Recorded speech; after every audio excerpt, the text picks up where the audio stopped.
Issue हात सोडून अशी बाईकवरती पहिल्यांदा बसते आणि मी हे बघून इतकी शॉक झालेली की कारण मी तिला याच्या अगोदर कधीच असं बसवलंही नाही आणि कधी बघितलंही नाही. पण भाऊजींनी आमच्या तिला घेऊन गेले, एक राऊंड मारून आणल्यानंतर मला कॉन्फिडन्स आला की नाही इशू बसू शकते. आणि 3-3 बाळं घेऊन बाईकवरती कसा हा लुक येतो हे मी बघून इतकं हसत होती. आणि स्मिता ना शूट करत होती कारण आज आम्हाला जायचं होतं मळ्यामध्ये. आता ये कोणाच्या मळ्यामध्ये आलो आहे, आम्ही काय काय इकडचं घेतलं, काय मस्त मजा केली, हे सर्व आपल्या डिटेल व्हिडिओमध्ये मी सांगितलेलं आहे. खाली दिलेल्या त्रिकोणावरती क्लिक केल्यानंतर तुम्हाला हा व्हिडिओ मिळून जाईल, तुम्ही एन्जॉय करू शकता. आम्ही इकडे लिंबू घेतली, मी मस्त प्रकारे मळ्यामध्ये फेरफटका मारत होते. आणि खरं सांगू या मळ्यामध्ये इतकी वेगवेगळ्या प्रकारची झाडं आहेत ना, वेगवेगळ्या फुलांची फळांची, खूप मस्त वाटलं या मळ्यामध्ये येऊन.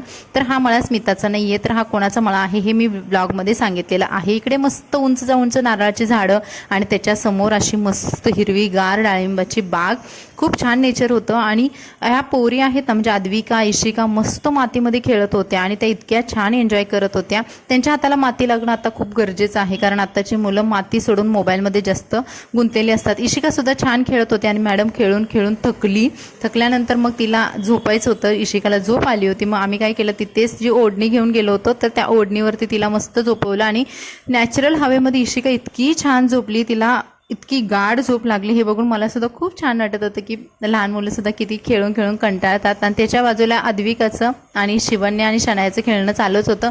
माझं आणि स्मिताच्या गप्पाही चालू होत्या कारण आज आम्हाला मुंबईला परत रिटर्न निघायचं होतं, त्यामुळे आमच्या भरपूर साऱ्या गप्पा होत्या. स्मिताने तिथे बाजूला असलेला कडीपत्ता आहे तो सुद्धा घेतला आणि इतका मोठं झाड होतं, त्या मोठ्या झाडाच्या खाली असे छोटे छोटे कडीपत्त्याची झाडं आली होती आणि त्याचा वास खूप छान पूर्ण मळाभर पसरला होता. आणि त्यानंतर आम्ही जायला निघालो. तर मंडळी हा होता आपला आजचा ब्लॉग. कसा वाटला कमेंट्समध्ये नक्की सांगा. आणि हां, आपल्या व्हिडिओला लाईक केल्याशिवाय जाऊ नका, चॅनलला सबस्क्राईब करायला विसरू नका. तर चला भेटू अशाच नवनवीन व्हिडिओसोबत. मस्त राहा, खुश राहा आणि सर्वात महत्त्वाचं म्हणजे आपले ब्लॉग एन्जॉय करत राहा. आणि तुम्ही कुठून बघताय हा ब्लॉग कमेंट्समध्ये नक्की सांगा. Bye bye.